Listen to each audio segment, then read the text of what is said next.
aula de hoje dando um exemplo de superfícies no R3, para a gente calcular na prática a primeira classe de Scherr. Aí depois, com o tempo que restar, vou falar sobre o teorema de Gauss-Bonnet generalizado. Tá bom? Então vamos começar com esse exemplo aqui. Sempre bom fazer um exemplo para entender o que está acontecendo. Então o exemplo é pegar uma superfície dentro do R3, uma superfície fechada e orientada. Então essa superfície herda um produto escalado, R3, que é a primeira forma fundamental. E como ela tem uma orientação, ela tem, portanto, um campo normal unitário, que varia continuamente com o ponto sobre a superfície. Em particular, se você olha para o espaço tangente de um ponto dessa superfície, existe uma noção bem definida de rotação de um ângulo de 90 graus no sentido anti-horário, que consiste simplesmente em pegar um determinado vetor V e mandar no vetor V barra, que é o produto vetorial da normal por V. A gente já viu isso no curso, né? Então, posso pensar nessa rotação de 90 graus como um endomorfismo linear do plano tangente. Então, isso me dá um operador que manda o plano tangente nele mesmo. Então, o J de V é igual ao N vetorial V. É um operador linear com a propriedade de que se você compõe J com J, você obtém menos a identidade. Então você tem que J ao quadrado é igual a menos a identidade. Então você pensa no J como uma multiplicação por I, número complexo I. Se você multiplica duas vezes por I, você está multiplicando, na verdade, por menos 1. Então, o que isso nos diz é que é possível colocar no espaço tangente dessa superfície uma estrutura natural de espaço vetorial complexo. O que você faz é, se V é um vetor tangente no ponto P, A mais BI multiplicado por V vai ser simplesmente o vetor A vezes V mais B vezes J de V, onde o A e o B são reais aqui nessa fórmula.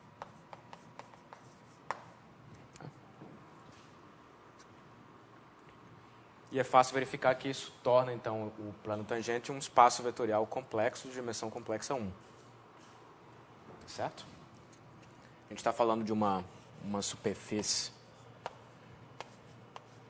no R3. O fibrado tangente, portanto, naturalmente ele é um fibrado vetorial real de dimensão 2, de rank 2, mas com essa definição de multiplicação por complexos, ele se torna, então, um espaço vetorial complexo de dimensão 1, um fibrado vetorial complexo de rank 1. Tá? Então, o que isso diz é que podemos ver de maneira natural, né, o fibrado tangente de M como um fibrado vetorial complexo de rank 1. Certo? Está claro até agora? Muito bem, então como ele é um fibrado vetorial complexo, faz sentido falar nas classes de Scherr. Então antes de calcular a classe de Scherr, deixa eu fazer um parênteses aqui sobre cohomologia. É um fato simples de enunciar, que se prova num curso, né, de topologia algébrica, ou até topologia diferencial, possivelmente. É o seguinte, que se você tem uma variedade diferenciável compacta e orientada, então o grupo de cohomologia de dimensão máxima de Derrand de M é naturalmente isomorfo aos reais. Isso aqui é naturalmente isomorfo.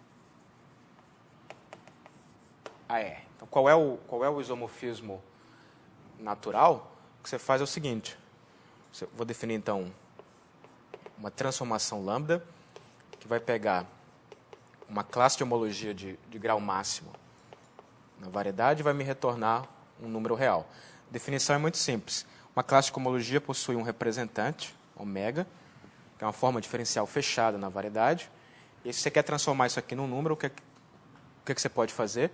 Integra sobre a variedade. Uma variedade orientada, você pode integrar formas diferenciais de grau máximo. E essa é a definição do lambda. Tá? E aí se prova que esse lambda aqui é um isomorfismo. Tá certo? Observem que, pelo teorema de Stokes, o lambda fica bem definido, né? Porque se você integra uma forma que é cohomóloga a ômega, a diferença vai ser uma forma exata, e a integral de qualquer forma exata, uma variedade sem bordo, é zero.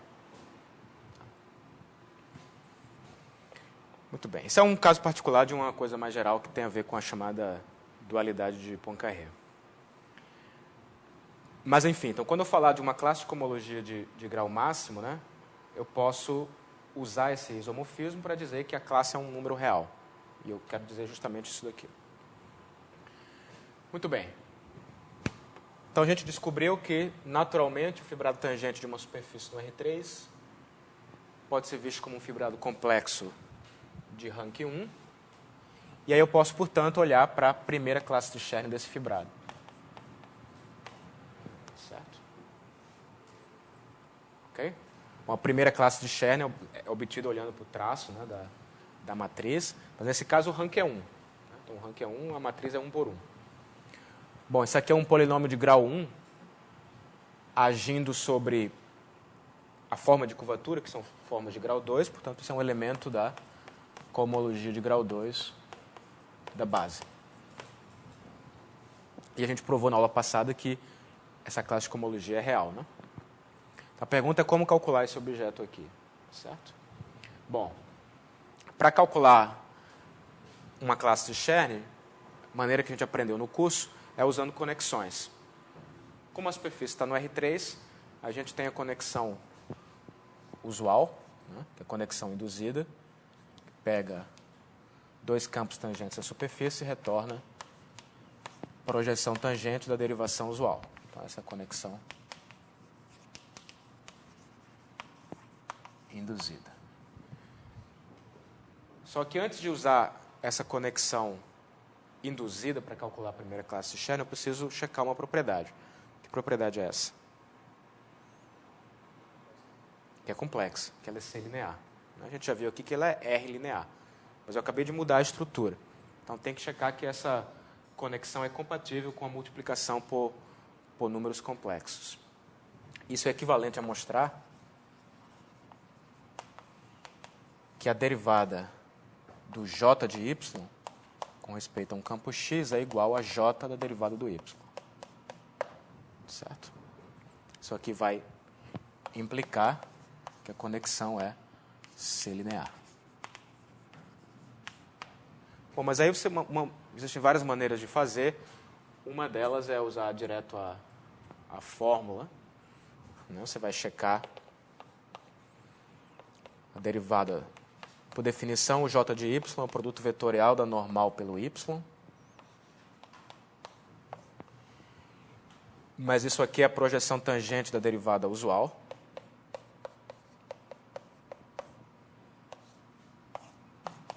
Certo? Bom, mas o produto vetorial satisfaz a regra de Leibniz.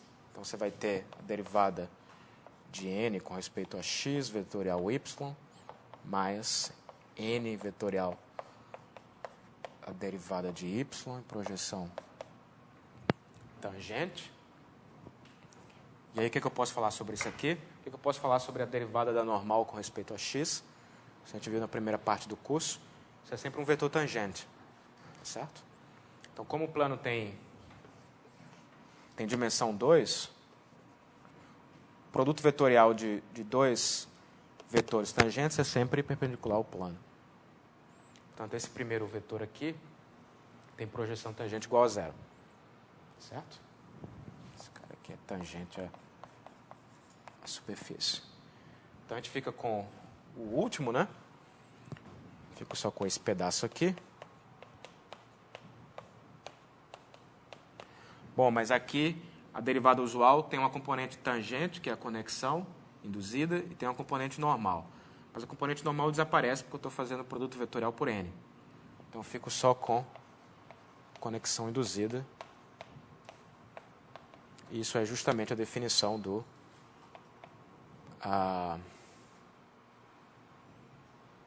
Bom, aqui eu posso tirar a tangente, não é isso? Porque o n vetorial, um vetor tangente dá um vetor tangente também. Então, se você quiser, você pode esquecer a tangente aqui. E isso é a definição do J desse vetor. Certo? Então, geometricamente, o que essa propriedade diz é que se você está numa superfície do R3, você pega uma curva, né? E aí se você toma um campo paralelo ao longo da curva, então o campo rodado 90 graus também é paralelo. Certo? Ou seja, se um campo é paralelo, né? O seu campo, o efeito de aplicar a rotação também é um campo paralelo. Ou seja, a multiplicação por I preserva campos paralelos. Então, a conexão, de fato, é C-linear. Então, a gente pode usar a teoria que a gente vem desenvolvendo para calcular a primeira classe de Chern. Essa conexão vai me dar uma curvatura, né, que é a mesma curvatura de antes, né? A definição é a mesma.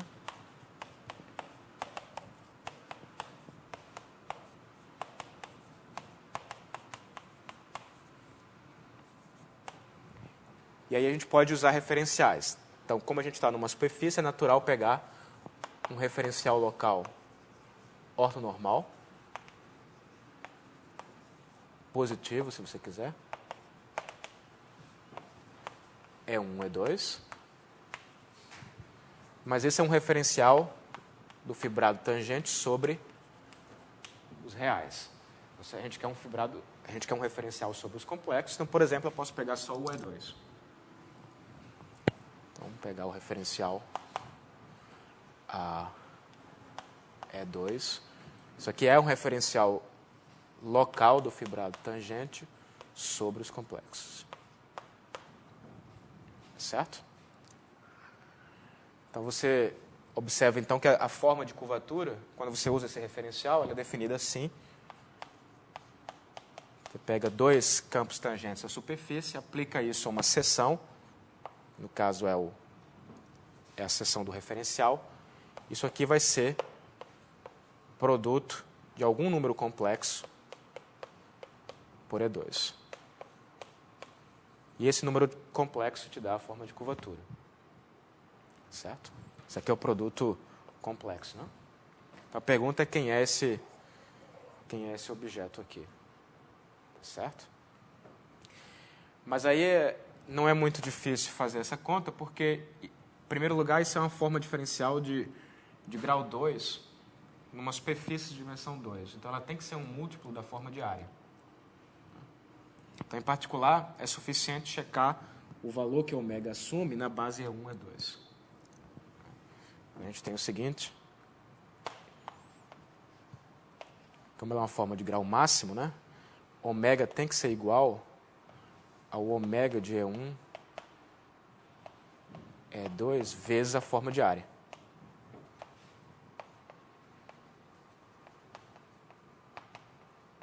A forma de área está bem definida porque a superfície é orientada. Então, ela pega a base E1, E2 e retorna 1. Só tem uma forma diferencial que faz isso, né? Ok, então você precisa fazer essa conta aqui, mas aí você olha para a definição, né? E lembra que você tem duas propriedades.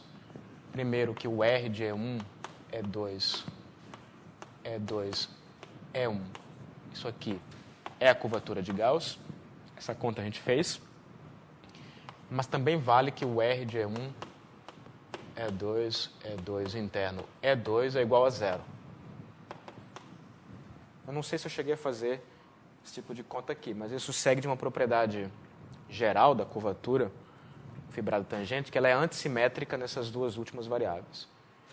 De fato, a gente viu que ela é antissimétrica nas duas primeiras, né? Mas ela também é antissimétrica nas últimas duas. Portanto, esse produto escalar aqui é 0. Só uma conta que vocês deixam como exercício para vocês fazerem. Então, com essas duas informações, acabou o problema, né? Que agora a gente conclui. O que a gente conclui?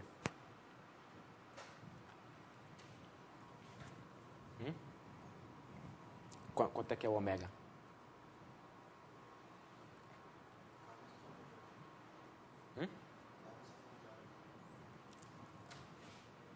Não é exatamente isso. Vamos fazer a conta direito, né? O que isso prova aqui é que o R de E1 E2 vezes E2 tem que ser igual ao K vezes E1. Né? Que essas duas fórmulas provam. Mas aí eu tenho que escrever esse vetor aqui como um múltiplo do E2. Como é que eu faço isso? Bom, eu observo que o E1 e o E2 formam uma base positiva, né? E ortonormal. Portanto, o E2 é o I vezes o E1. Né? E, portanto, o E1 é menos I vezes o E2. Então, isso aqui dá menos I curvatura vezes o E2. Certo? Então, a gente descobriu, né, que a forma de curvatura é igual a menos I vezes a curvatura de Gauss vezes a forma de área. Certo? Só que agora a gente lembra da definição da primeira classe de Scherner. A primeira classe de Scherner era justamente... Isso aqui é uma classe de cohomologia. Mas era justamente a classe de cohomologia de... Como é que era? Menos 1 sobre 2 πi I vezes o traço. Isso. Era essa a constante que aparecia aqui. Agora, ômega é uma matriz 1 por 1, porque isso aqui é a dimensão 1 sobre os complexos. Então, esse traço de ômega é próprio ômega. Então, você faz a conta aqui, isso aqui fica menos 1 sobre 2 πi I, que multiplica menos IK vezes a forma de área. Então, menos I, menos cancela com o outro menos, o I cancela com o I. Isso aqui é exatamente 1 sobre 2 π K vezes a forma de área. Classe de cohomologia. Certo? Então, isso aqui é um elemento da cohomologia de de Rham de grau 2 na superfície. E agora a gente pode responder a pergunta, né, usando o isomorfismo natural.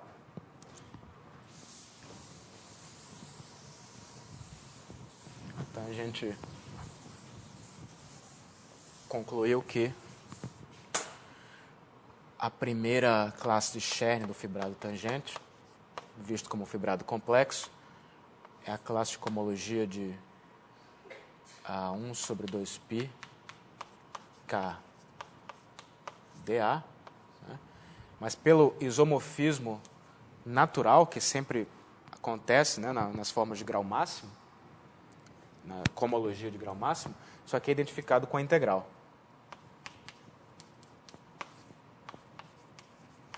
Sobre a superfície. Bom, a gente sabe agora por Gauss-Bonnet, né, que isso aqui é exatamente característica de Euler de M. Tá certo? Então, a moral da história é que a primeira classe de Scherner, fibrado tangente de uma superfície, é a característica de Euler. Usando essa identificação, né? Certo?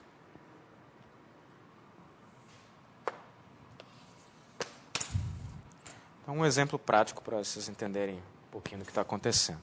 Isso tem a ver com o que eu falei, né? De que a classe, eu provei que era uma classe real, mas na verdade é uma classe inteira. Vocês percebem que A característica de Euler ali é um número inteiro. Muito bem. Então essa era a primeira parte da aula, né? Isso aqui é 2 menos 2 vezes o gênero, né?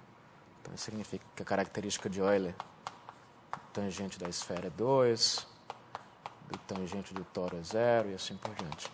Tá certo?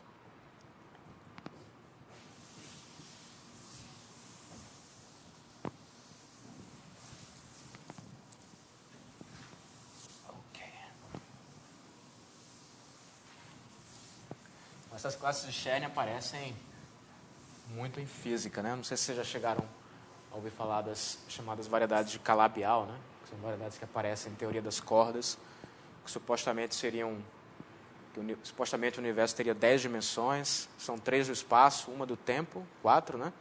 E tem mais 6 dimensões que são muito pequenas, mas estão enroladas aí numa variedade de dimensão 6, que na verdade é uma variedade complexa de dimensão 3. São as chamadas variedades de Calabi-Yau. E essas variedades têm a propriedade que tem a primeira classe de Chern 0. Certo. Então, as classes de Chern aparecem muito em teoria das cordas. Ok. Então, vou precisar, eventualmente, escrever algumas fórmulas aqui. Mas vamos ver o que a gente consegue falar sobre o teorema de Gauss-Bonnet, né? Então, vamos lembrar o caso de dimensão 2. A gente acabou de observar aqui. Teorema de Gauss-Bonnet em dimensão 2 diz que a integral da curvatura é igual a 2π vezes a característica de Euler. Observe que esse teorema ele tem implicações topológicas influenciadas pela curvatura. Por exemplo, a gente viu na primeira parte do curso que se a superfície tem curvatura positiva, todos os pontos, o teorema diz que a característica de Euler dela é positiva, e aí o teorema de classificação da superfície diz que ela tem que ser uma esfera, por exemplo, se for orientável, né? Então isso diz que a única superfície orientável, fechada, que pode ter uma geometria de curvatura positiva é a esfera. Bom, mas você pode pensar em variedades de dimensão mais alta, e você quer entender, né, quais são as possíveis topologias, né, de uma variedade de curvatura positiva. Então é natural se perguntar se essa ferramenta, né, que é essa fórmula aqui, tem um análogo em dimensões mais altas também. Certo. Bom, a gente vai fazer isso usando classes características. Então, o ponto é que a gente vai fabricar uma forma diferencial a partir da curvatura. Vamos verificar depois, então, que a integral dela está relacionada com a característica de Euler. Então, eu vou construir uma forma diferencial aqui usando o que a gente vem fazendo. Então, qual é a primeira observação?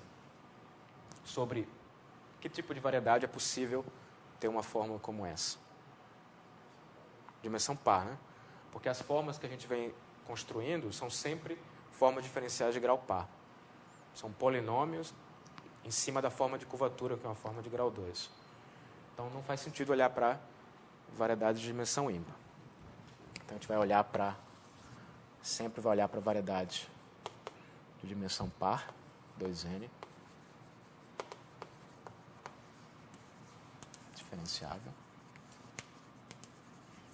Vamos supor que ela é compacta. Tá certo? O que mais a gente pode observar sobre essa forma diferencial aqui? Eu não sei o que eu vou colocar aqui, né? Mas que tipo de propriedade tem que ter? Tem que ter grau máximo, né? Então, como a variedade agora tem dimensão par igual a 2n, a forma que você vai usar tem que ser uma forma de grau 2n também. Certo? Tem que ser uma forma de... O grau tem que bater com a dimensão. Mas aí lembre que essa forma vai ser obtida aplicando um polinômio na curvatura. Curvatura é uma 2 forma. Então, qual é o grau do polinômio? Tem que ser n, né?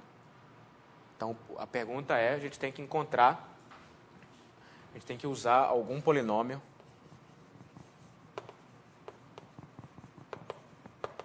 invariante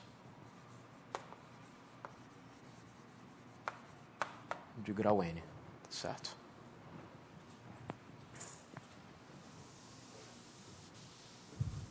e não vai ser a função simétrica elementar.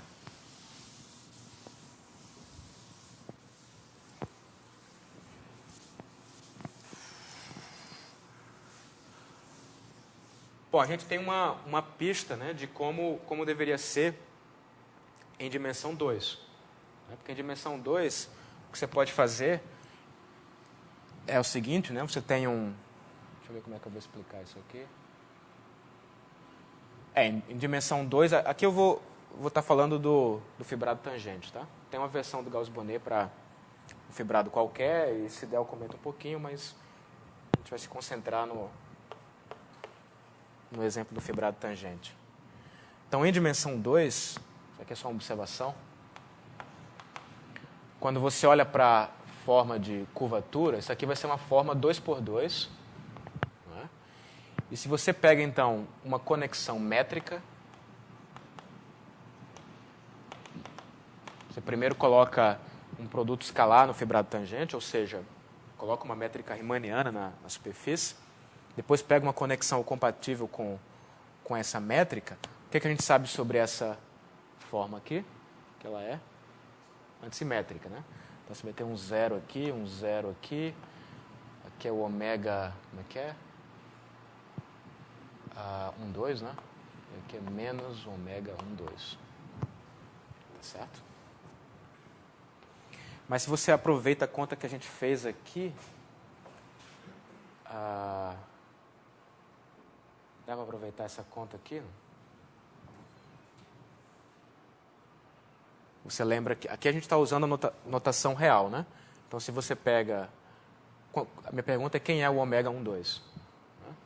Então, você faz assim, você escreve o R de x, y aplicado ao E2. Isso aqui vai ser uma combinação linear dos EIs, I de 1 a 2. O coeficiente aqui é justamente o EI2, né? De x e y. Mas eu observei que o produto escalar pelo E2 dá 0. Então, isso aqui é simplesmente... Isso aqui vai aparecer só o E1. 1, 2. XY vezes o E1. Mas, por outro lado, a gente também calculou esse vetor aqui, era a curvatura vezes o E1, não é isso? Certo. Se eu aplicar ao E1, E2, né? Então, como o R de E1, E2 vezes o E2 é a curvatura vezes o E1, a gente conclui que o ômega 1, 2 de E1, E2 tem que ser igual à curvatura. Então, o que foi que eu fiz? Eu provei que essa forma diferencial aqui, ômega 1, 2, é igual à curvatura vezes a forma de área. Certo? Então, se eu tivesse com essa ideia aqui, no caso de dimensão 2, qual seria o polinômio invariante, né? O polinômio invariante seria aquele polinômio que olha para essa matriz e pega só esse cara aqui. Ele te dá exatamente a forma diferencial que integrada dá o invariante topológico.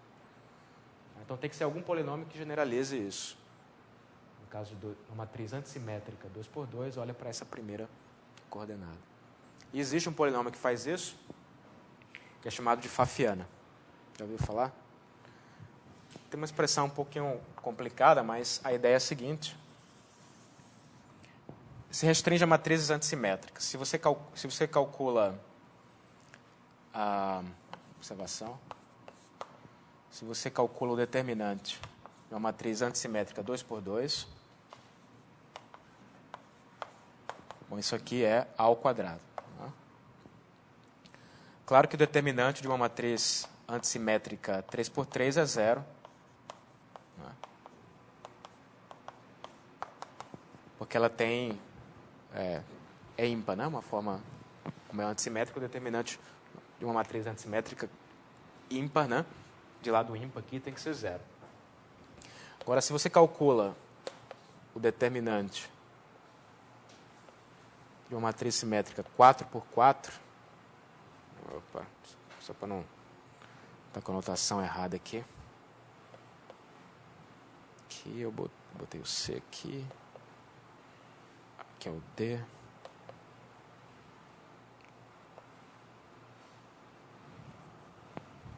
Aliás, eu nem tenho certeza que isso aqui tá certo não, tá? Deixa para vocês checarem aí, mas é alguma combinação dessas letras aqui. Você faz a conta do determinante da AF menos BE mais DC ao quadrado. Isso é uma propriedade geral. Quando você calcula o determinante de uma matriz antissimétrica, o resultado é uma expressão que é o quadrado de um polinômio nas entradas da matriz. Sempre aparece o quadrado de um polinômio. E esse polinômio aqui é a Pfaffiana. Certo? Então, como é que a gente define essa Pfaffiana? Bom, aqui eu deixo como check, porque eu não sei se eu escrevi as letras direito aqui. Tá? Mas, enfim, é sempre um quadrado. Então, você pode generalizar isso. Vamos escrever aqui o que é a Pfaffiana.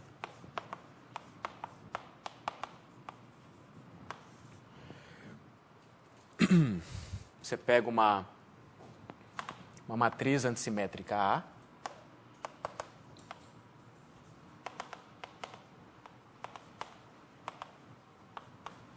de tamanho 2n por 2n, certo? E aí a Pfaffiana se define assim. Pfaffiana de A, tem uma constante aqui, e você soma sobre todas as permutações do conjunto de 2n letras, que está o sinal da permutação, e você faz o produto I de 1 a n dos elementos da matriz dados por esses dois índices aqui. Certo? Então, essa aqui é a linha, essa aqui é a coluna, você permuta, né, as 2n letras, e aí você vai ter... Aí você divide essas letras, né, e faz o produto dos as correspondentes. Então, vejam aqui que existem n fatores, portanto, isso aqui é um polinômio de grau n nas entradas da matriz A. Esse cara aqui é um polinômio de grau n nas entradas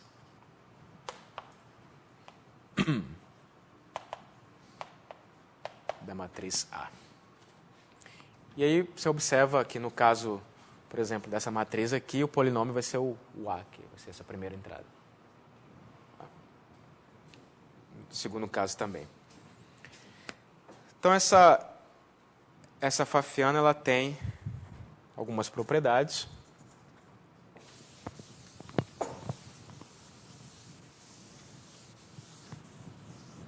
A primeira propriedade é que, de fato, esse polinômio é uma raiz quadrada do determinante.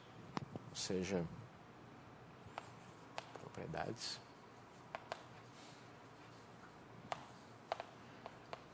O quadrado da Pfaffiana é o determinante da matriz. Certo? Essa é a primeira propriedade. E a segunda propriedade que é possível checar é que a Pfaffiana do produto de B por A por B transposto é igual ao determinante da matriz B vezes a Pfaffiana de A, onde B é uma matriz qualquer. Bom, qualquer, claro, que 2n por 2n, né?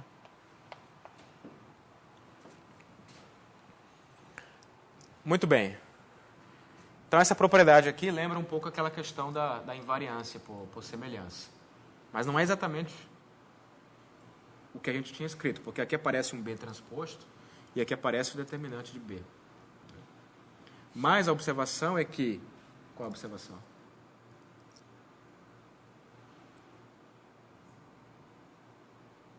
Ou seja, a Pfaffiana, ela não é invariante por semelhanças, até porque ela só se aplica a matrizes antissimétricas.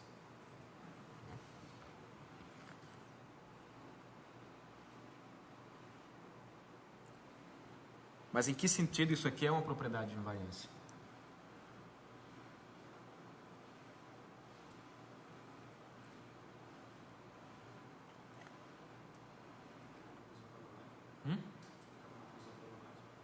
Multiplicar por matrizes ortogonais. Isso. Se você pegar a B ortogonal, o B transposto vai ser a B inversa. E se ainda por cima você pegar ela positiva, ou seja, com determinante igual a 1, vai ficar exatamente com a propriedade de invariância. Certo. Então, o corolário dessa fórmula aí é que se você pega, então, uma matriz T que está no grupo ortogonal especial, né, que são aquelas que preservam orientação, tem determinante 1, então a fafiana de T a T a menos 1 é igual a fafiana de A. Certo? Então você diz que a fafiana de A é um polinômio invariante, mas a noção é um pouquinho diferente. Porque ele não é um polinômio invariante por qualquer tipo de conjugação. Ele é invariante pelo grupo ortogonal especial. Certo? E agora eu pergunto para vocês, né? Como é que eu posso explorar isso daqui para construir a tal da forma diferencial?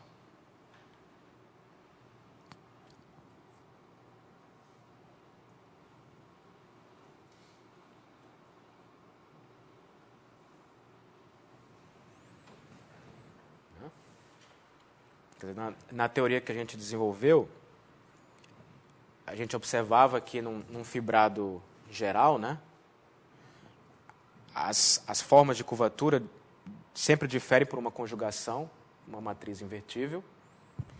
E se você tem um polinômio que é invariante por semelhança, então o resultado de aplicar o polinômio na matriz é independente da trivialização. Então a gente gostaria de uma propriedade parecida nesse contexto, sendo que a gente só tem invariância pelo grupo ortogonal especial. Então, o que a gente pode fazer?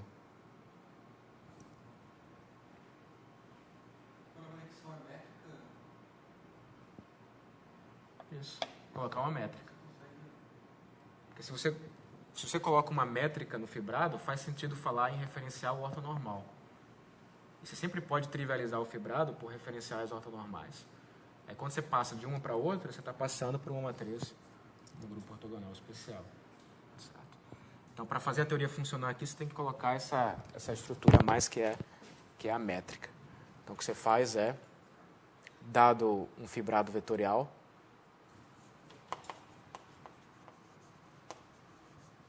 real,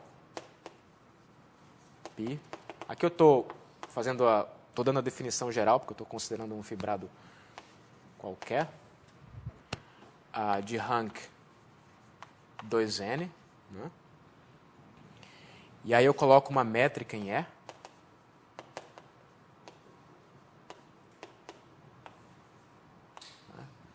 Então, se eu só usar trivializações por bases ortonormais, as matrizes de curvatura vão satisfazer, as formas de curvatura vão satisfazer essa fórmula aqui.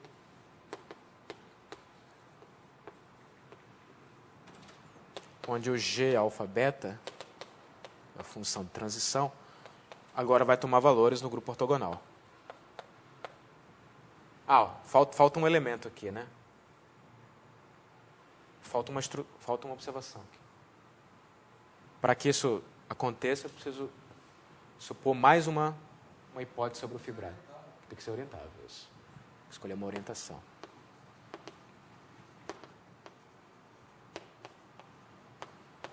Então, se o fibrado é orientável, quer dizer, você pode escolher uma orientação em cada fibra, de maneira que isso varie continuamente com ponto, aí você sempre pode trivializar o fibrado com referenciais ortonormais e positivos. E quando você passa de um referencial para o outro, você vai passar por uma matriz ortogonal especial.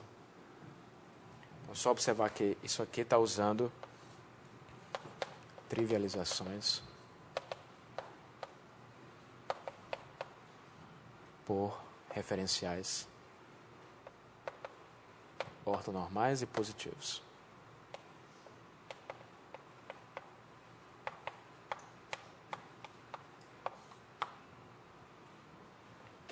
Muito bem, então aí vale a propriedade de invariância, porque a gente também sabe que, dado uma métrica, a forma de curvatura é antissimétrica.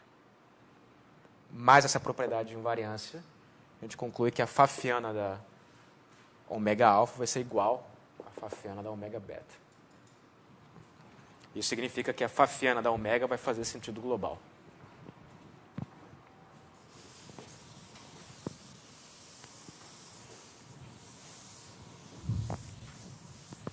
Ok?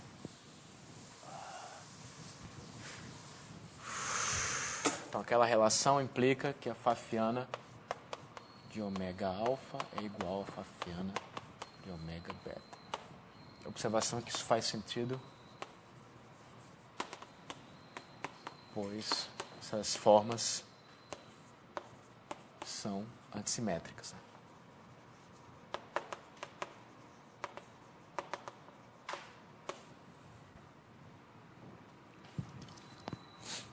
Então, reparem que tem só uma pequena diferença em relação à teoria anterior. Na teoria anterior, a gente só tinha um fibrado, não tinha métrica ainda. Pegava um fibrado e aí usava um polinômio que era invariante pelo grupo das matrizes invertíveis. E aí construía a forma diferencial. Agora você tem que pegar o fibrado e mais uma métrica. E aí você olha para polinômios que são invariantes pelo grupo ortogonal. Então, na verdade, o que está por trás é uma teoria bem mais geral, que não vai dar tempo para fazer no curso, mas acho que é o capítulo seguinte do livro. Né? Vou falar de fibrados principais e classes características daquele contexto. Muito bem, então isso significa que a fafiana está bem definida na variedade toda. Né?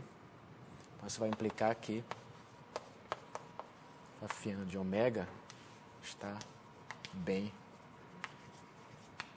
definida como uma forma diferencial de grau máximo, 2n, na variedade inteira. Só para enfatizar, vou colocar os reais aqui. Bom, eu falei grau máximo, mas não necessariamente, porque eu estou, pelo menos na definição, estou considerando o caso geral de um fibrado qualquer. Então, o rank do fibrado não precisa ter nada a ver com a dimensão da variedade. Tá? Muito bem. Aí você sabe, então, que o quadrado dessa fafiana aqui, onde o quadrado, na verdade, é para ser pensado como um produto exterior. Né? Isso aqui vai ser o determinante. Certo? Isso é simplesmente a propriedade da fafiana. Essa propriedade aqui você pode pensar como uma identidade polinomial. O lado esquerdo e o lado direito são polinômios que são iguais. Então, você pode trocar os números por formas de grau par, vai valer a mesma coisa. Né?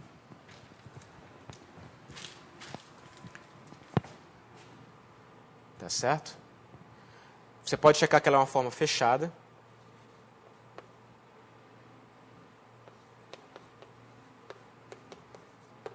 Tá certo? Da mesma forma como a gente mostrou, né, na teoria anterior, que essas formas são fechadas. Então, portanto, você pode olhar para a classe de cohomologia.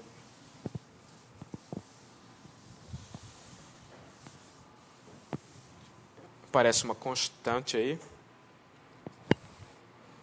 Você chama de forma de Euler. Que é a definição. A definição da forma de Euler é 1 sobre 2π elevado a n vezes a fafiana de ômega. Então, isso aqui é uma forma de grau 2n, né? A gente viu, então, que a forma de Euler é uma forma fechada. O quadrado dela vai ser igual, então, a 1 sobre 2π a 2 vezes n vezes o determinante de ômega. Mas aí alguém lembra o que é isso aqui?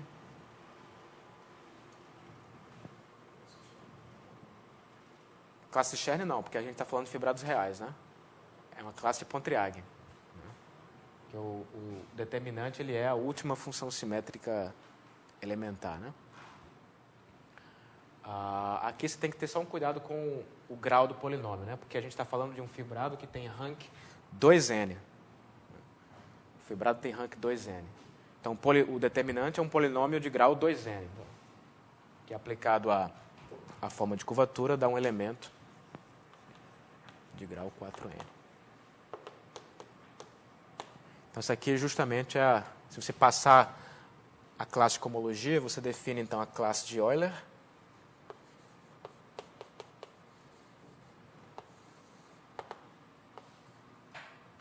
Do fibrado, simplesmente a classe de cohomologia dessa classe.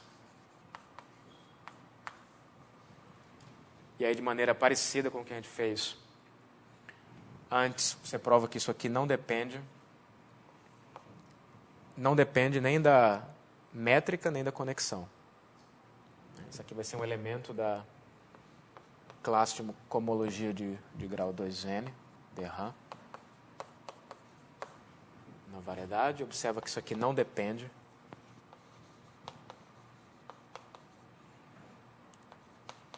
da métrica nem da conexão.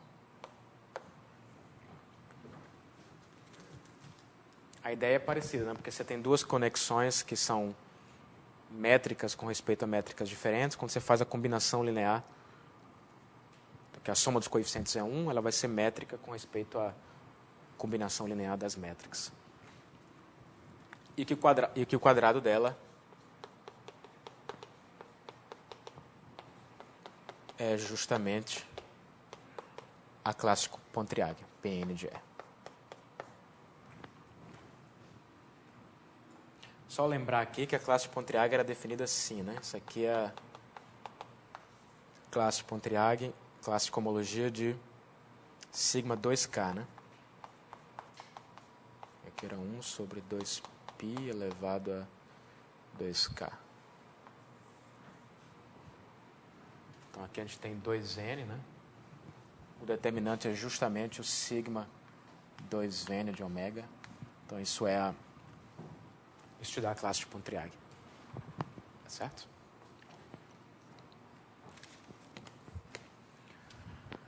Tá, então eu estou resumindo aqui a história, né? Porque eu quero chegar no Gauss-Bonnet. Mas a gente já viu coisas parecidas com essa. Em particular, você prova também que ela é natural. Naturalidade, também vale.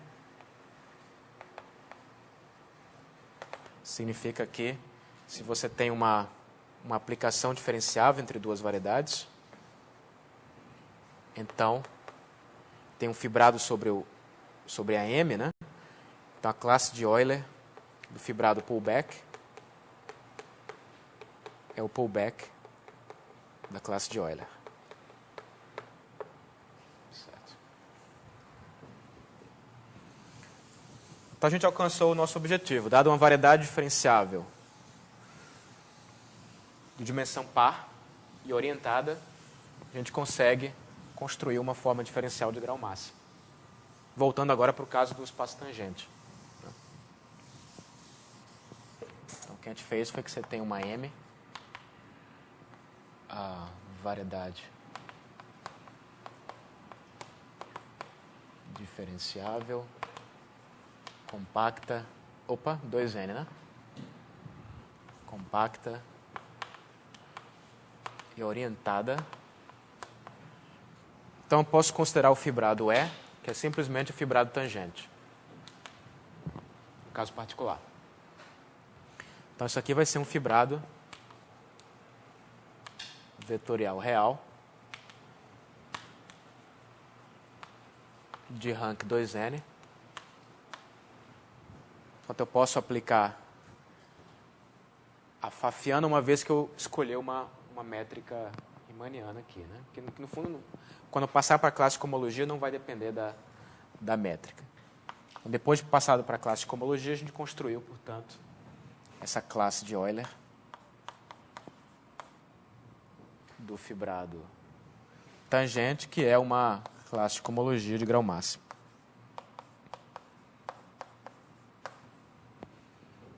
Tá certo?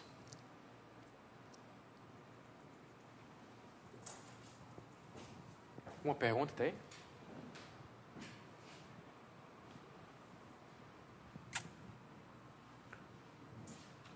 Bom, dá para imaginar que se você repete as contas que eu fiz aqui, no caso de superfícies, né? Ou seja, quando n é 1, né? Que essa classe de Euler vai ser novamente a classe dada pela curvatura, né? Curvatura vezes a forma de área. Agora eu posso enunciar o teorema de Gauss-Bonnet generalizado.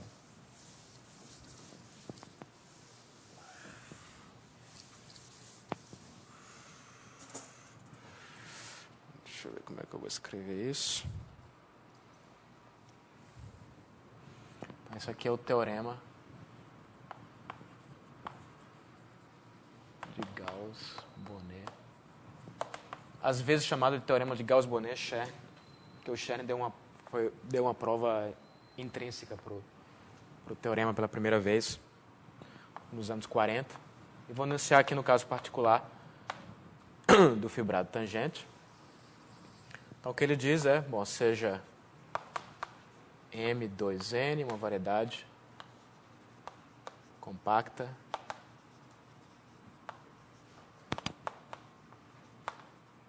orientada. Então,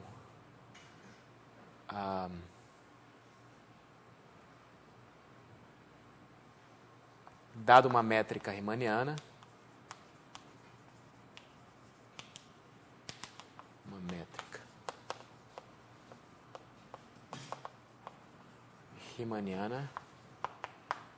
em M, vale que a integral sobre M da forma de Euler, onde essa é a forma de Euler da curvatura associada com... aqui eu preciso... Bom, deixa eu escrever, né? Então, vale que a integral da forma de Euler é igual a 2π vezes a característica de Euler. Desculpe, não tem 2π. 2π está embutido aqui. Então, vale que a integral da forma de Euler é igual à característica de Euler, onde isso aqui é a forma de Euler. Bom, para dizer quem é a forma de Euler, a gente precisa da métrica e da conexão. A forma depende da métrica e da conexão. O que não depende é a clássica homologia. E aí a maneira mais natural de enunciar o teorema é dizer que ela é a forma de Euler associada à métrica riemanniana que você deu e à conexão de Lev-Tivita, que é a conexão natural, em geometria riemanniana. A forma de Euler associada à conexão de Lev-Tivita.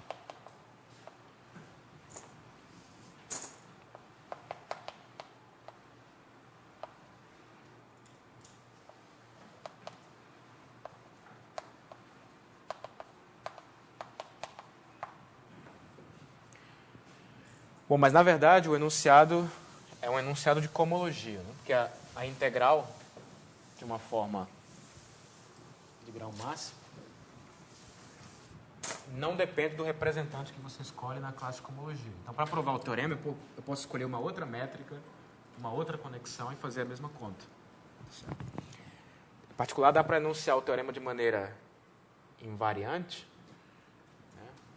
Isto é, de maneira puramente, sem falar da métrica riemanniana, o que você diz é que a classe de Euler do fibrado tangente, avaliada sobre a variedade, é igual à característica de Euler. Onde isso aqui, na verdade, é o isomorfismo, né? Isso aqui é uma notação para... Isso aqui é uma notação para o isomorfismo aplicado à classe de Euler.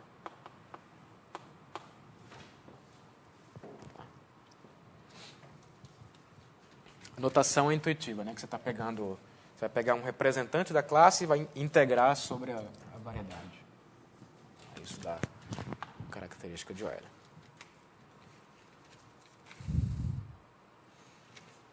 Então, alguma pergunta sobre o enunciado?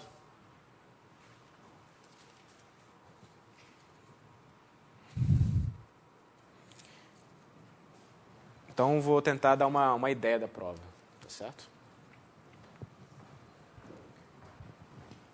uma ideia da prova.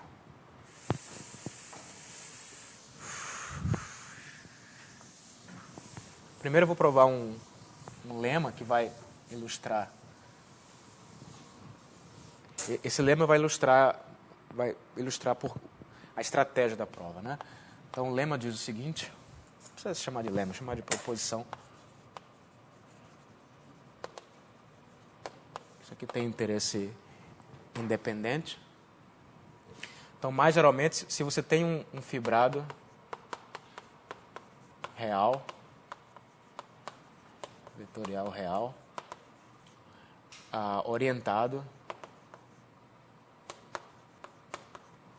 de rank 2n, e se esse fibrado admite uma seção que é não trivial em todos os pontos, né, se existe uma seção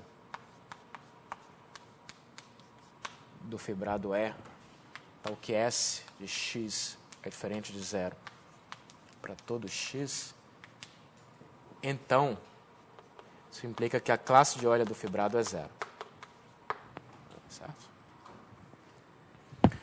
Não sei se vocês já viram em algum lugar que quando você tem uma variedade que tem um campo de vetores que é diferente de zero em todos os pontos, então a característica de Euler da variedade é zero. Isso aqui é uma generalização desse fato.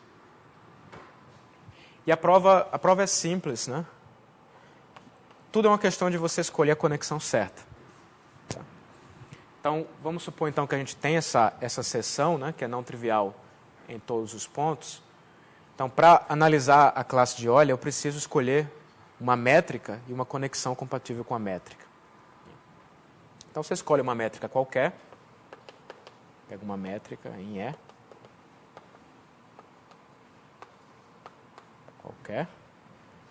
Aí, dada uma métrica qualquer, como a seção é sempre diferente de zero, você pode normalizar a seção para que ela tenha norma 1. Então, você pode chamar de S barra de x, é o S de x dividido pela norma de S de x. Então, essa é uma seção global, não trivial, e tem norma 1 em todos os pontos. E aí o ponto é que você sempre consegue construir uma conexão que é compatível com a métrica e que faz essa seção de comprimento 1 ser paralela. Existe uma conexão nabla compatível com tal que a derivada dessa seção S barra com respeito a qualquer coisa é igual a zero. Como é que a gente constrói essa conexão?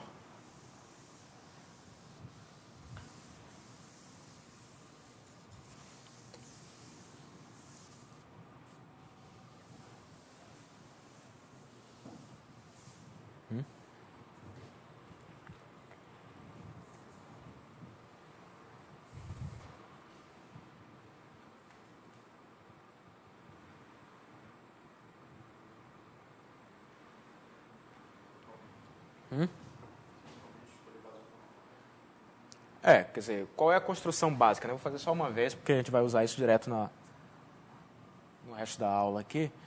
Quer dizer, a observação é que se você tem um referencial local, acho que eu já observei isso aqui, né? S1, Sn, né? Com S, vou chamar de SK, porque isso aqui é uma observação completamente geral. Você pega um referencial do fibrado, S1SK, você sempre pode construir a seguinte conexão. Você pode definir. Você vai derivar uma seção do fibrado, que é uma combinação linear de funções, combinação linear do referencial. E você sempre pode definir isso aqui como uma derivada usual, com respeito àquele referencial, né? Que você simplesmente a soma. E é fácil checar que isso dá uma conexão. Isso aqui é uma conexão na restrição do fibrado ao aberto U, onde o referencial local vive.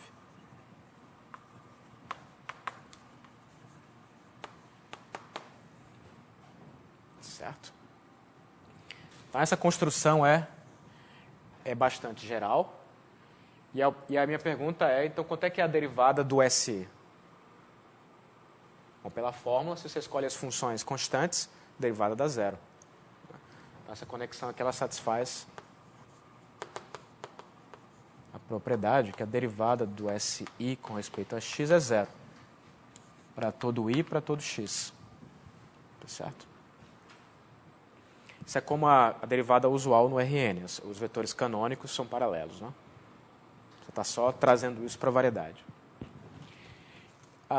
E mais ainda, se além de ser um referencial, isso aqui é ortonormal, então se esses caras formam, né, um referencial ortonormal, então essa conexão que você construiu é métrica. Também é simples checar isso. Os vetores têm comprimento 1, né? E são paralelos. Então é fácil checar a propriedade que o produto escalar é preservado. Então, o truque aqui é se você tem uma seção S barra, né, de comprimento 1, né? Você sempre pode, pelo menos num aberto da base, completar isso aqui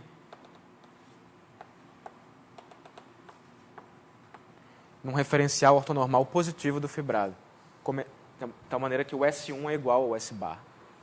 E aí essa conexão construída localmente vai ter, em particular, a propriedade que a derivada do S bar é igual a zero. O S bar é um referencial paralelo. Então é fácil construir, a partir desse truque, conexões que são compatíveis com a métrica e que fazem o S bar ser paralelo num aberto. Mas aí, se depois você usa a partição da unidade, você constrói uma conexão global que ainda vai ser compatível com a métrica e que ainda vai fazer o S bar paralelo. Certo?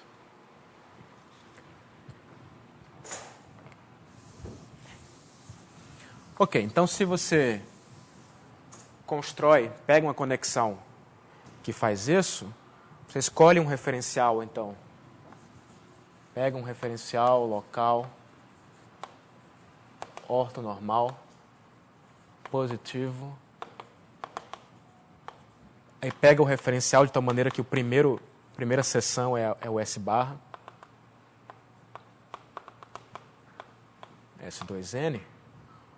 O fato de que o S barra é paralelo, né, com respeito a essa conexão que você criou, implica o que sobre a forma de conexão?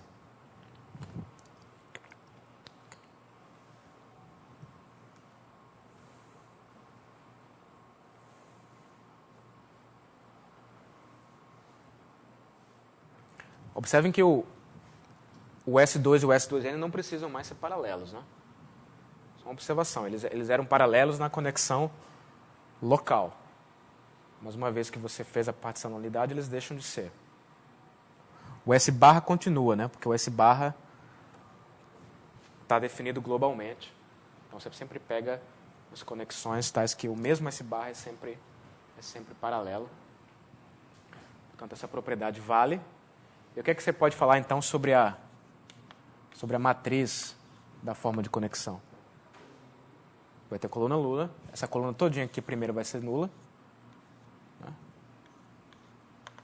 E também ela é antissimétrica, né? Também a primeira linha vai ser nula. Certo? Aí se você usa a equação de estrutura, né? Lembra que isso aqui é um produto de matrizes, mas não tem problema. Se você usa a equação de estrutura, você vai concluir que a forma de curvatura também vai ter a primeira linha e a primeira coluna nulas.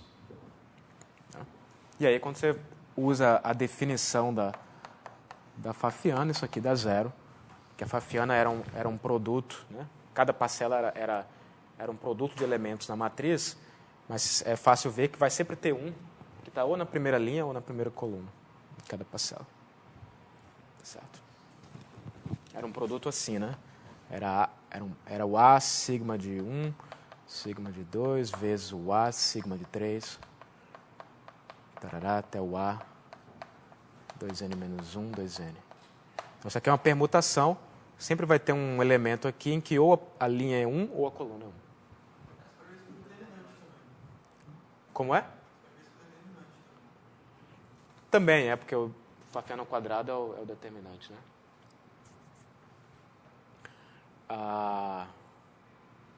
No caso do determinante só tem um pequeno detalhe de que são formas diferenciais, né? Mas, enfim, se você usa aquela observação de que é uma identidade polinomial, aí dá para ver pelo determinante também. Mas essa é a demonstração. A demonstração acaba aqui, né? E uma vez que você pegou um representante que é zero, né? A classe de Euler tem que ser zero também. A classe de Euler não depende da métrica e da conexão que você usa. Muito bem, então se existe uma... Isso é para um fibrado qualquer, mas vamos voltar para o fibrado tangente. Então a gente já sabe que se existe uma seção que é não trivial em todos os pontos, no caso do fibrado tangente, isso é equivalente a dizer que existe um campo de vetores que é não trivial em todos os pontos, então aquela integral dá zero. A ideia da demonstração é você pegar um campo de vetores que, tudo bem, ele uma variedade arbitrária, ele não vai poder ser diferente de zero em todos os pontos. Mas ele vai ter um conjunto isolado de zeros. E aí você vai construir uma métrica, uma conexão, de tal maneira que fora desses pontos, né, fora dos zeros desse campo, a forma de Euler é zero. E aí quando você fizer a integral vai ficar concentrada nas bolinhas em torno de cada um dos pontos. E aí você faz uma continha, aparece a chamada soma dos índices do campo, que é a característica de Euler.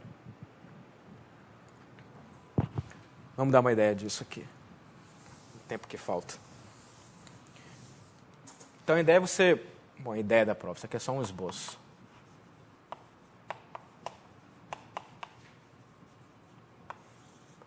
Do Gauss-Bonnet, né? Essa prova tem uma coisa em comum com a prova que a gente fez do Gauss-Bonnet em superfícies. O que é que elas têm em comum? É que as duas usam triangulações. Então, você considera uma triangulação da variedade. Você pega uma triangulação.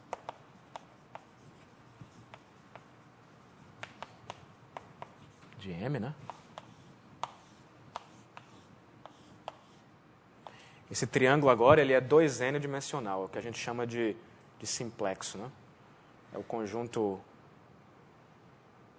convexo gerado por um conjunto finito de pontos no espaço euclidiano. Tá? Então você pega uma triangulação 2n dimensional da variedade, aí você constrói um campo de vetores que é assim. Deixa eu dar o exemplo como é que vai ser o campo num triângulo só. Esse campo, você olha para... Você tem os vértices de dimensão zero.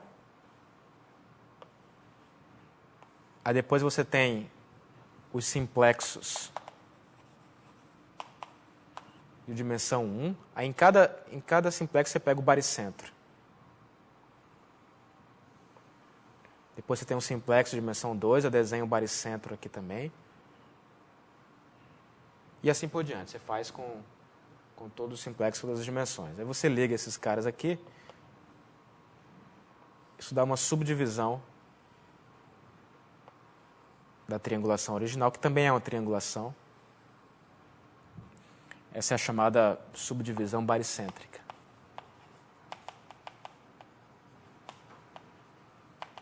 Baricêntrica. Aí você vai construir um campo de vetores que faz o seguinte, deixa eu só ver se ele...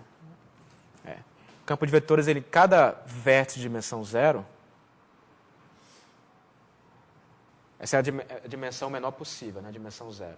Aí você desenha uma setinha que vai do dimensão zero para a dimensão 1. Depois do dimensão zero para a dimensão 2, assim por diante. Esse tem dimensão menor que esse, então vai assim.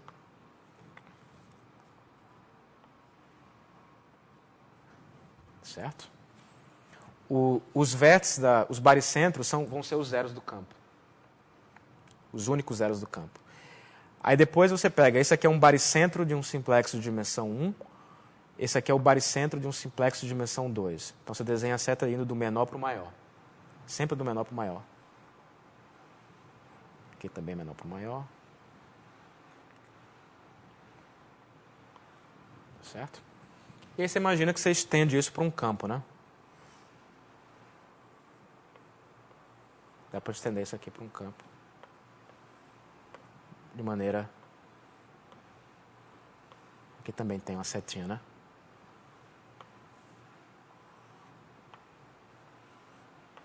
Tá certo? Então a diferença é que nos vértices de dimensão menor possível, as ópticas todas divergem do ponto. E no vértice correspondente ao simplexo de dimensão maior possível, as ópticas estão convergindo para o ponto. No de dimensão intermediária vai ter algumas que convergem e outras que divergem. Certo? Então a ideia é que se o cara tem dimensão 0, então as ópticas do campo ali perto estão saindo. Se ele tem dimensão 1, vai ter uma saindo e vai ter uma entrando. Né? A dimensão 2, as duas entram. Certo? E aí você percebe que essa dimensão aqui é o que a gente chama de índice. Isso aqui é o índice do vértice. É simplesmente a dimensão, né, do simplexo que corresponde ao vértice V.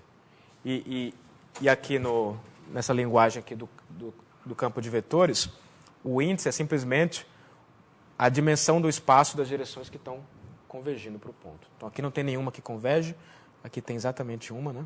Tem uma direção que vai para cá e aqui tem duas.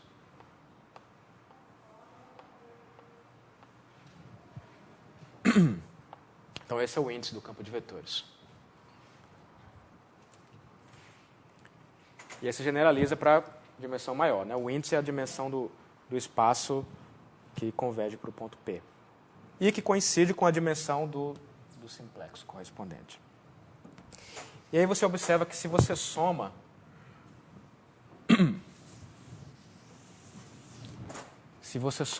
esses índices sobre todos os vértices, o que você está somando?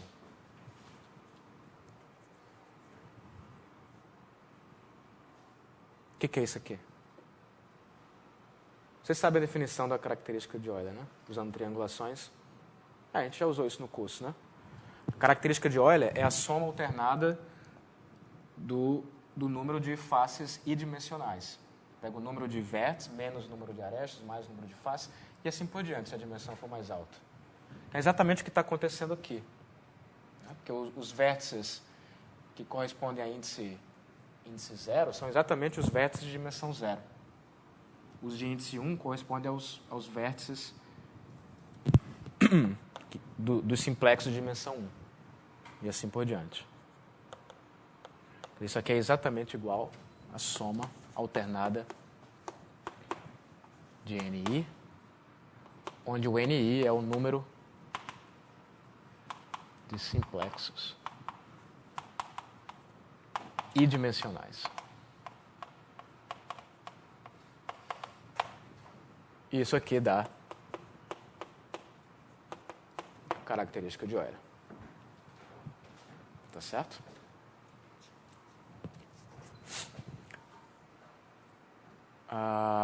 Ok. Vou chamar esse campo de vetores de Y. Então a gente construiu um campo de vetores que tem um número finito de zeros. Os zeros são os baricentros dessa triangulação, e que a gente sabe exatamente o que acontece na vizinhança de cada ponto, né? O tipo de comportamento que o campo tem. Esse é o campo Y. Então a ideia é mais ou menos assim, né? Você isola os zeros do campo. Esse aqui é o conjunto dos zeros de S. E esse conjunto é finito. Você desenha aqui, sei lá, aqui estão os zeros do campo. Aí você certamente pode pegar uma vizinhança U desses zeros, que é formada por uma união de bolinhas, 2 a 2 disjuntas. Aqui dentro você pode pegar uma outra bolinha, que eu vou chamar de K, que é também uma união de bolinhas, que está lá dentro, dos zeros.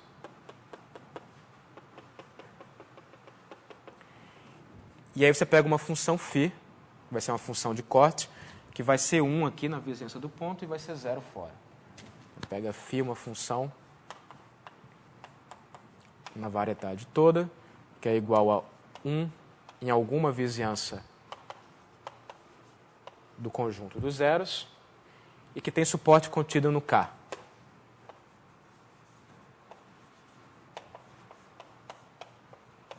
Ou seja, fora do K a função é 0. Tá certo? E aqui você vai ter o campo Y, né?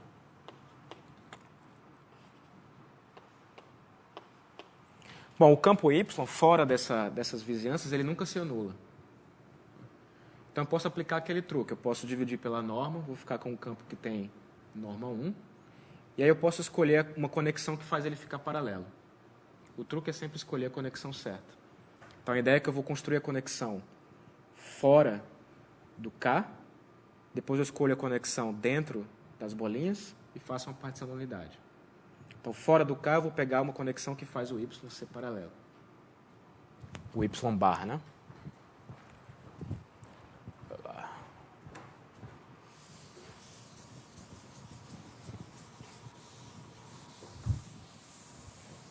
Deixa eu tentar resumir a história aqui.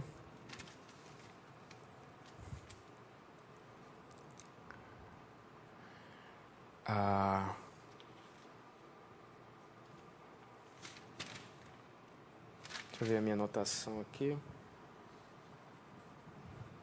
Vou começar definindo as conexões lá dentro, né? Então, a ideia é que você faz o seguinte. Você pega uma conexão qualquer, nabla 1,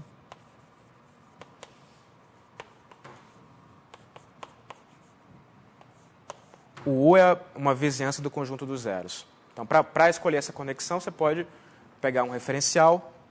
Você pode supor que o fibrado é trivial, né, sobre cada uma dessas bolinhas. E aí você pega uma conexão que você constrói localmente. Aí você faz o seguinte. Deixa eu escrever aqui a definição. Você pega a conexão, pega um referencial. Ortonormal. Positivo. S1. S2N. No aberto U. Que é uma união de bolas. Então você pode escolher essa conexão que torna os elementos desse referencial paralelos. Fazendo esse truque aqui. Certo? Então a gente já tem uma conexão na bola. E aí a ideia é a seguinte, se você olha para a seguinte expressão, deixa eu copiar aqui.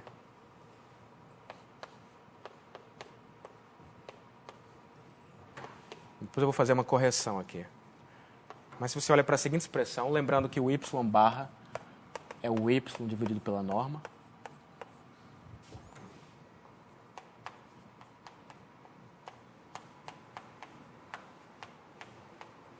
Menos S de Y barra.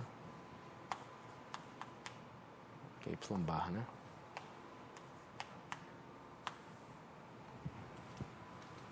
Nabla 1 é a conexão obtida por aquele truque, que torna o referencial paralelo. Aí você altera essa conexão somando esse termo. Tá certo? Aqui aparece o S, né? Usando a conexão. Eu pergunto para vocês, o que acontece com a derivada 2 do Y barra, se você usa essa fórmula? O que acontece com isso? Você vai ficar com a derivada 1, né? Do Y barra. Depois eu vou ficar com y barra nabla 1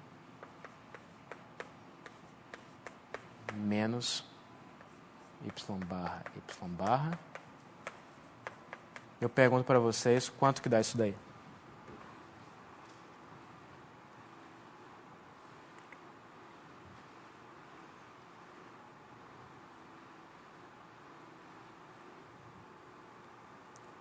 O y barra é o y normalizado. Então, o y barra tem norma 1. Portanto, esse produto escalar aqui é 1. Esse cara é 1. Então, esse cara aqui vai cancelar esse.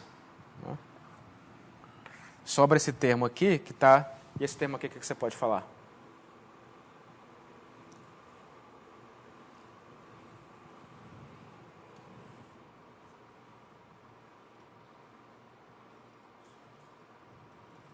Aquela...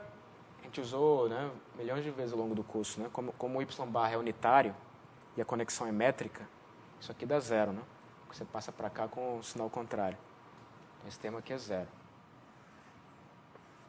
Quer dizer, o que eu fiz foi, eu peguei a conexão que vem do truque, alterei essa conexão.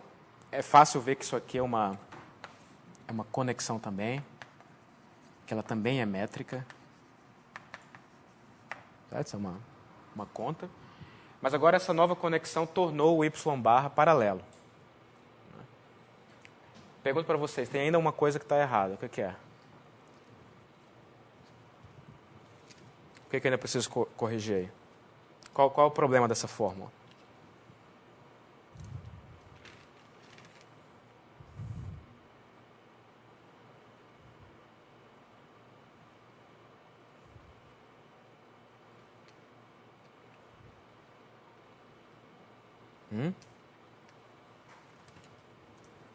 Onde que o y barra está definido, né?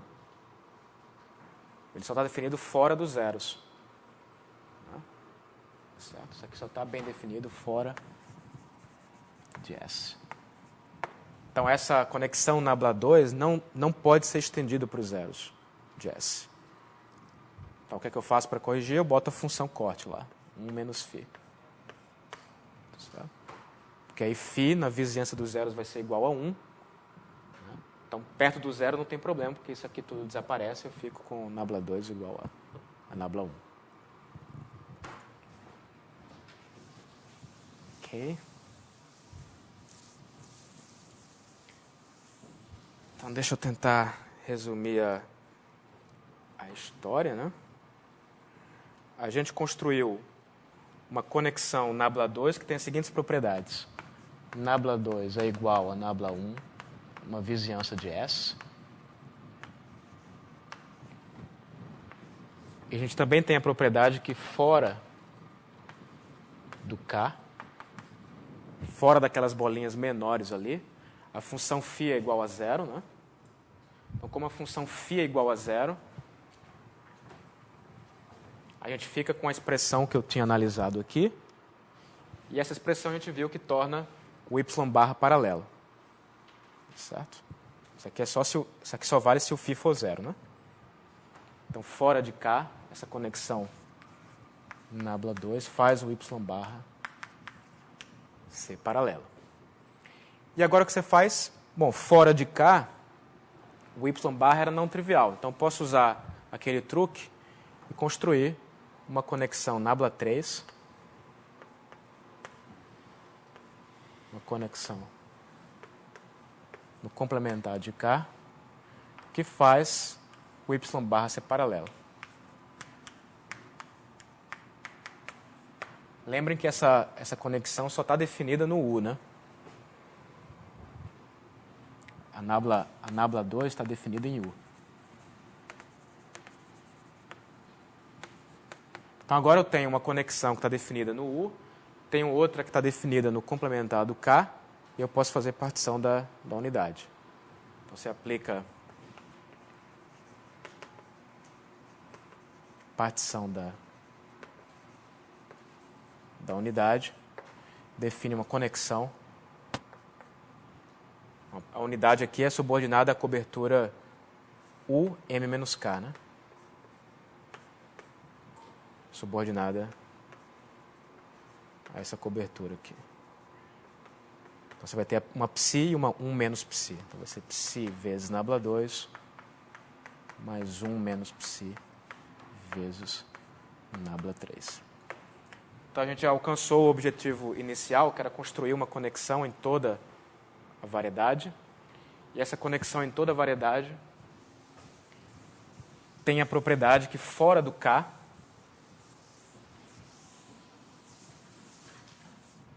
a propriedade dessa conexão, nabla está bem definida em toda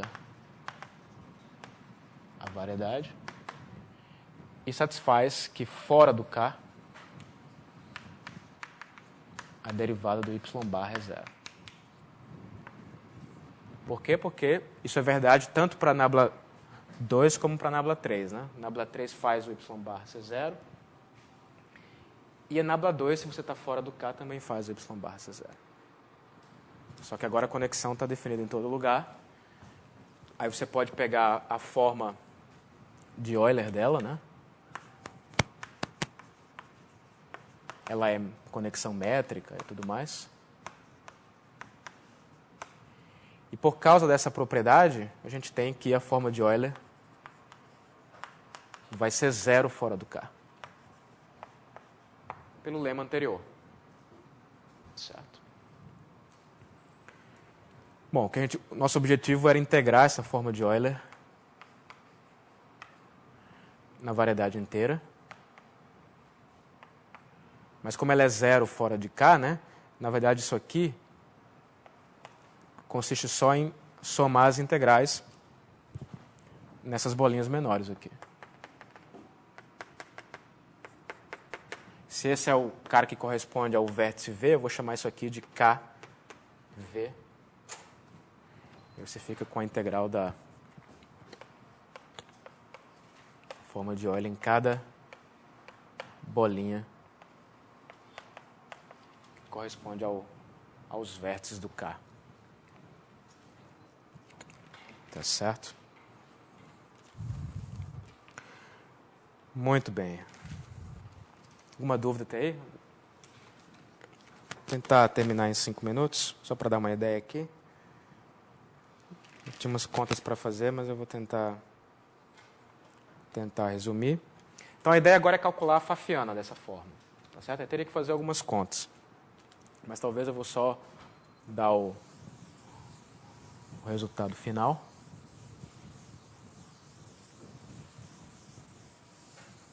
Você tem a conexão que você construiu agora, você só precisa analisar a conexão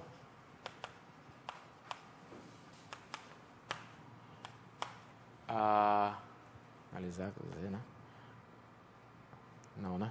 É, né? Me confundo com o inglês aqui. Você só precisa analisar a conexão nessas bolinhas. Tá certo? Só que nessa bolinha a gente sabe quem é a conexão, né? A conexão é a nabla 2. Tá certo? Que tem essa expressão aqui. Tá bom? Então aí você pode fazer uma conta explícita. Eu vou só dar as fórmulas finais, né? Você pega o referencial original que você tinha, que era o S1, S2N. Aí o campo y barra você pode escrever como uma combinação linear desse referencial. Os coeficientes você chama de UI. Reparem que, como esse campo tem norma 1, a soma desses UIs ao quadrado é igual a 1. Então, isso aqui você está analisando num cara que você pode pensar como uma bola. Então, esses U's aqui, naquela bolinha, você pode pensar nisso aqui como uma aplicação que pega um ponto da bola, menos o vértice, né?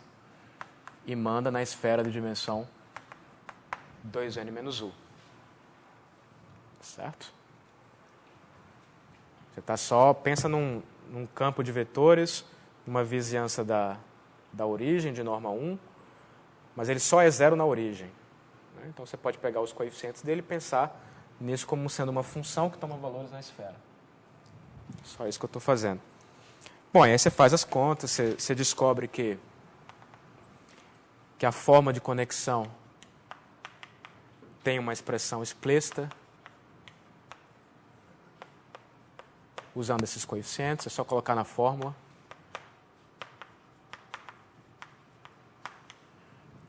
Aí, a partir daí, você calcula a forma de curvatura, que dá isso aqui.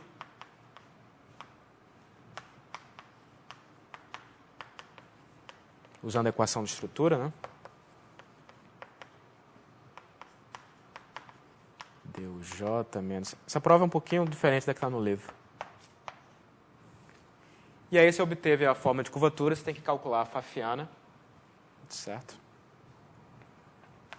E o ponto é que depois de algumas contas, a Pfaffiana, isso aqui depois tem que dividir por 2π elevado a n, né?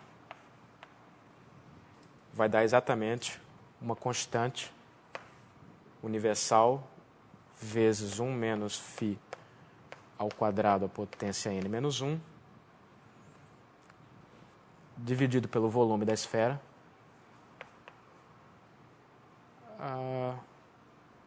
Isso. Aparece a diferencial de φ, exterior, o pullback aqui da forma de volume. Forma de volume da esfera.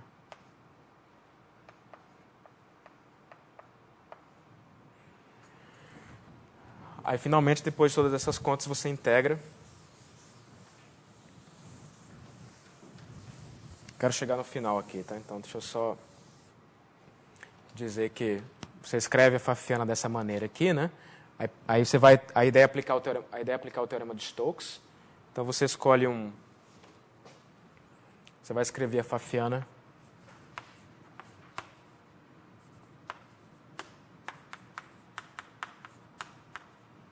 com uma diferencial de alguma coisa. E aí você... Isso aqui é um número real, né? A ideia é que essa diferencial vai ser a diferencial de um troço assim. Parece um polinômio avaliado em 1 menos φ. Uma fórmula explícita.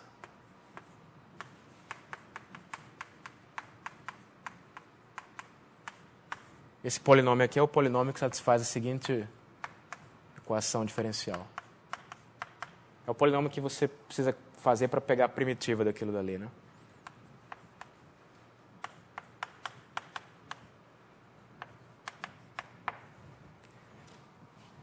Com a condição inicial que o Pn é de 0 a 0.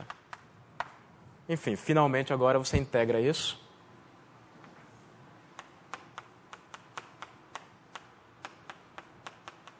Vai integrar na bolinha, né?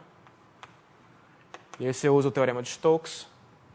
Isso aqui vai ser integral na fronteira da bola dessa forma diferencial aqui. Aqui é o Pn avaliado em 1 menos φ. Volume da esfera.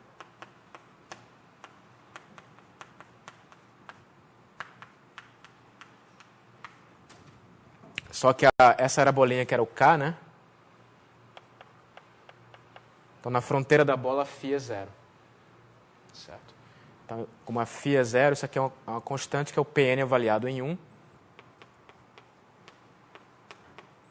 E aí fica a integral desse objeto aqui. Eu pergunto para vocês, alguém sabe quanto que é isso aqui?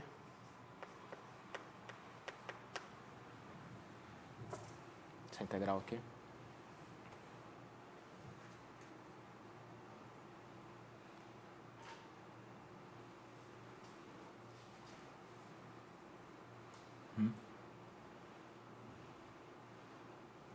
Lembram de alguma expressão?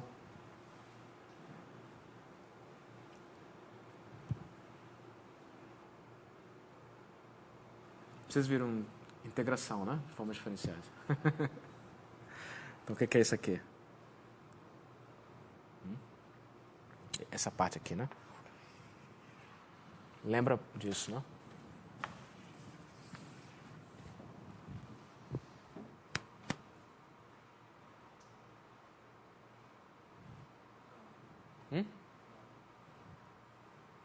Não, tem uma função envolvida, né? Uma aplicação envolvida, U.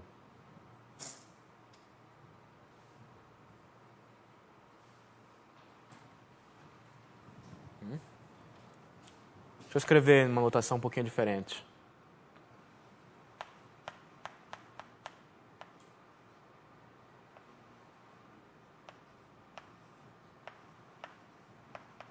O que é isso aqui? O grau de F. Né? Aqui é o grau de F.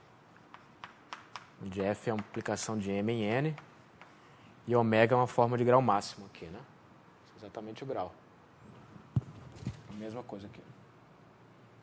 Isso aqui no final, você tem que checar que essa constante é 1. Tem mais umas contas para fazer, mas apareceu o grau da aplicação, que é a U, restrita ao fronteira da bola.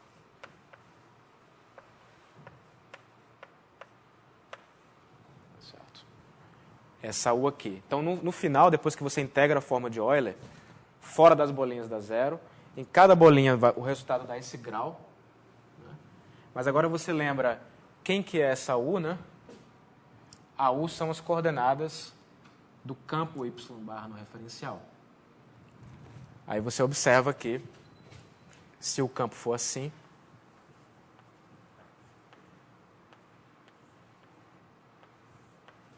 qual seria o grau se o y barra fosse assim? Tem um zero lá na origem e todo mundo sai.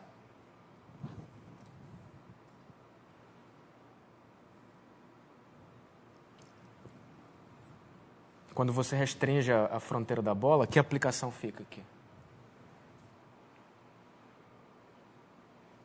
Pensa no campo, por exemplo, o campo y bar de x igual a x. Um campo que tem um zero na origem e todas as trajetórias divergem do ponto. Quando você restringe a fronteira da bola, qual é a aplicação que você obtém?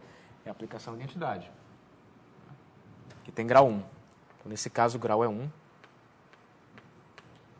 Agora, se você inverte o sinal aqui de uma direção, essa direção passa a entrar.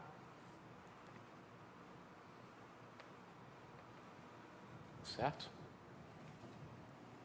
O que você está fazendo com a... O que você está fazendo com a aplicação aqui?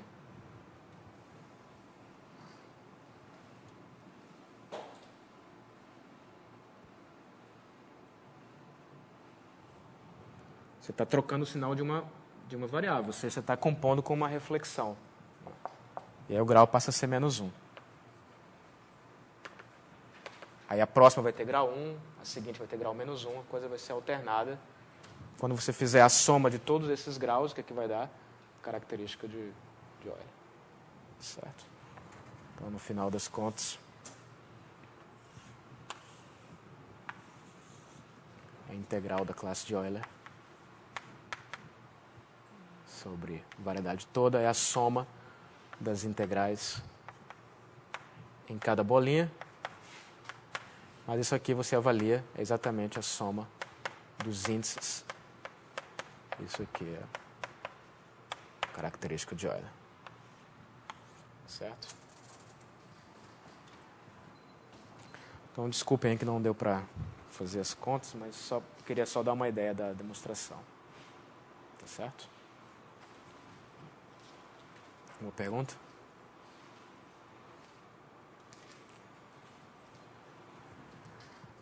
Ok, então, prova na terça-feira, né?